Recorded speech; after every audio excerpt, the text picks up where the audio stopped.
Greetings folks, those of you that are fans of the 17-inch thin bezel gaming laptop, well here's one for you, the Aorus 7. This is the SA model featuring the 1660 Ti. Very good details in the description below about this laptop that we may not be covering directly in the review. Please feel free to check those, as well as links in the description for all four models of this particular laptop with a 1050, a 1650, 1660 Ti, and a 2060. Up-to-date pricing will be available there, as some of this stuff is not even to market at this moment in time. All right, let's go ahead and have a look and see what's inside.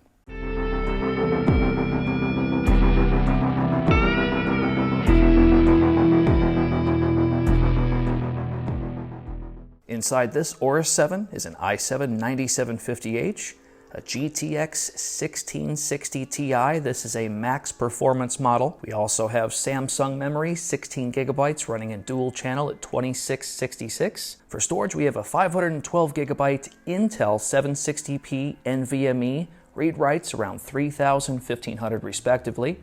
There's also an extra M.2 that will do SATA and NVMe as well. For extra storage, we have a single 1 terabyte, 2.5-inch platter drive. The network interface card is a 1550i Killer on top of an Intel 9560.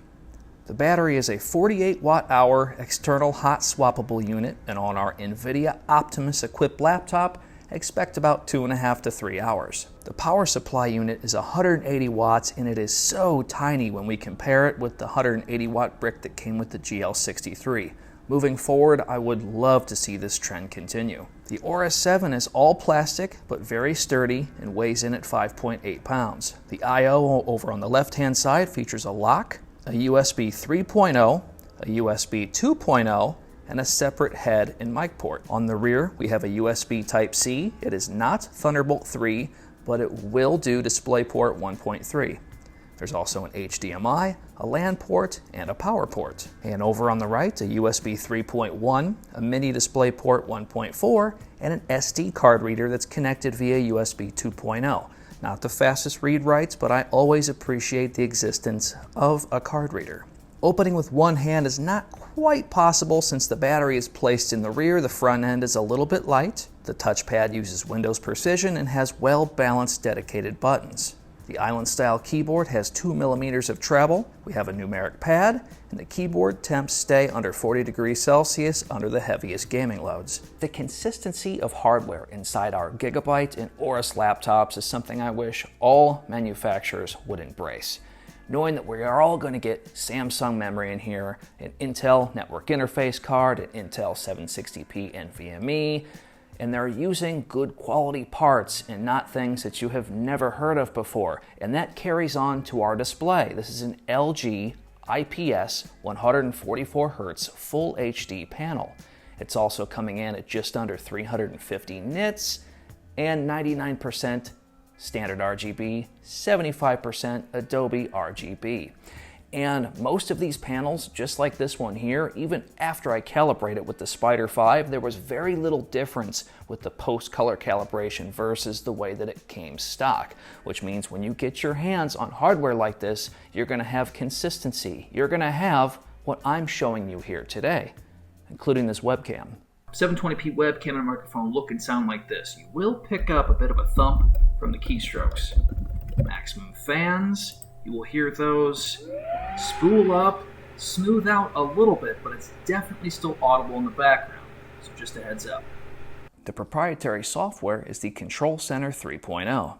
We have 4 different power modes to select. I highly recommend the entertainment mode for most cases, more on that later. You have 15 different colors to choose from for your keyboard. It is not zone lighting. Once you select that color, it is for all the keys. The FlexiKey software is there for you to make macro keys should you see fit. And for fan control, we have automatic, maximum, and a simple to use custom fan profile. And for you network traffic control fans, we have the killer Wi-Fi software.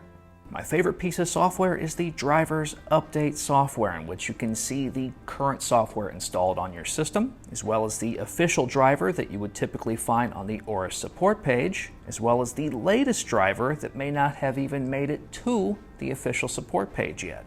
The two most important modes for the CPU inside the control center is entertainment mode and performance mode.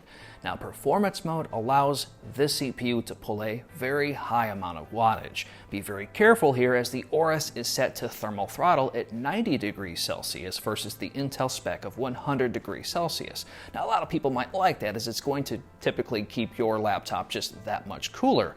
But with that said, performance mode while gaming is very challenging on this laptop to be able to cool it. Where performance mode does shine, however, is in all of my handbrake encoding tests. I was able to finish every single encode by 15 to 20% faster using performance mode, so that mode definitely has its place.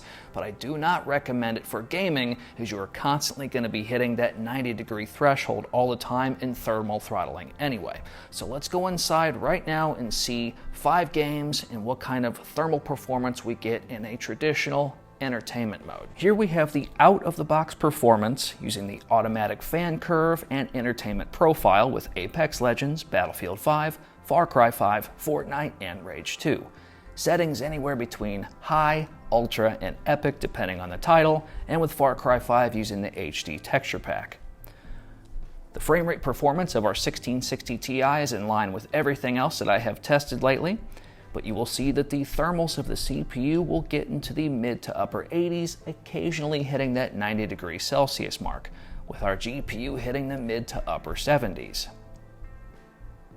Now, those out there that are interested in my performance tuning guides, undervolting guides, and overall just maximum tuning capability, check the description below for the details and the guides, but look what happens when I apply those.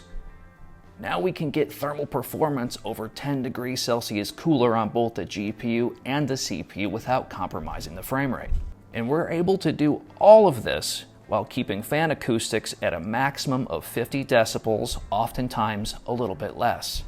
Now, have you ever had a laptop where the idle fan acoustics are just all over the place? You may do a Word document or sitting there in the library just trying to do something that's not intense to the machine, and the fans ramp up and down.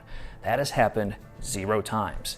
I'm not using the quiet profile either. I'm leaving it in entertainment mode. The microphone is here, the fans are here. This machine idles quiet at 30 decibels all of the time. Now, what about audio performance? I was very surprised because I have had my hands on the Aorus 15. Audio performance there was definitely not its strong suit. The Aero 15 is a laptop that I'd been typically comparing the audio performance with, and this is one of the first laptops where not only is it louder, most manufacturers can do that, but the clarity of the highs, mids, and lows was very impressive. Have a listen.